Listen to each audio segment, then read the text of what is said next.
So here we go with instalment number, what is it now, 64 in this nation's climate and energy self-harm.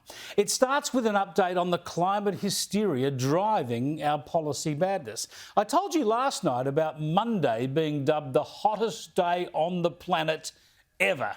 And I explained why I was sceptical about such alarmist claims. Well, the same climate outfit in the US has now proclaimed that the record was broken the very next day. Yep, Tuesday, the 4th of July, Independence Day in the US, is now their declared hottest average global temperature day in the history of the world.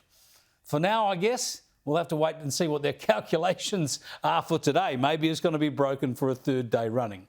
And of course, the Climate Council here in Australia, which was keen to scare everyone with Monday's record, well, it ramped it up again for the next day. Have a look at this.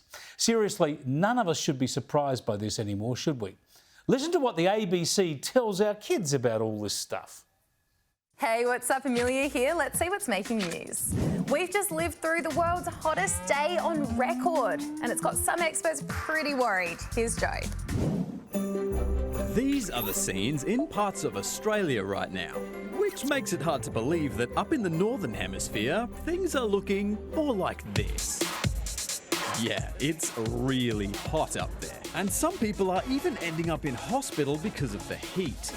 Experts say it has a lot to do with climate change, but that things have also been turned up a few notches because of an El Niño weather pattern. That's what happens when warmer water comes to the surface of the Pacific Ocean and moves heat into the atmosphere. And it can cause things like heat waves, droughts and bushfires.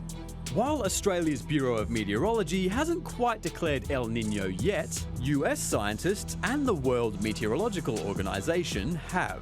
It's not just records being broken, but that they are being broken at ever-increasing magnitudes is itself quite concerning. No wonder our kids are anxious, hey?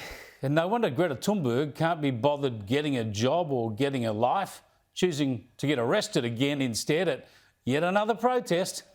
But it's worse than all that, actually, because there is more evidence today of how we're undermining our economy with our climate and energy policies that are, of course, driven by this alarmism, undermining our future prosperity and security. Over the past couple of decades, Australia has massively expanded the liquefied natural gas export industry, so that we now vie with Qatar and the US to be the world's largest exporter of gas. This industry generated more than $90 billion in export revenue for Australia last year. But thanks to Labor's new safeguards mechanism rules that demand any new LNG projects must operate at net zero, well, we could be about to lose one of our biggest customers. Japan has warned that the new climate policies here in Australia might force them to look elsewhere for future gas contracts. An industry spokesman said Japan could no longer trust Australia for future supplies. The most likely candidate would have been Australia, but with the recent changes in the policies by the Australian government, it poses a really serious question as to the future role of Australia as the trusted supplier of LNG, the spokesman said. That makes us very much concerned, and that forces us to look for alternative options for LNG supply in the future, and that would include Alaska. Yeah, so the gas will still be supplied, it'll still be burned, it'll still emit greenhouse gases, about half the emissions of coal, by the way, but that gas just won't come from Australia. So the jobs, the investment, the export income and the taxation revenue will go to the US rather than Australia. Well done, Australia, hey? As I keep saying, we are imposing policies that provide no benefit for the environment or the global climate.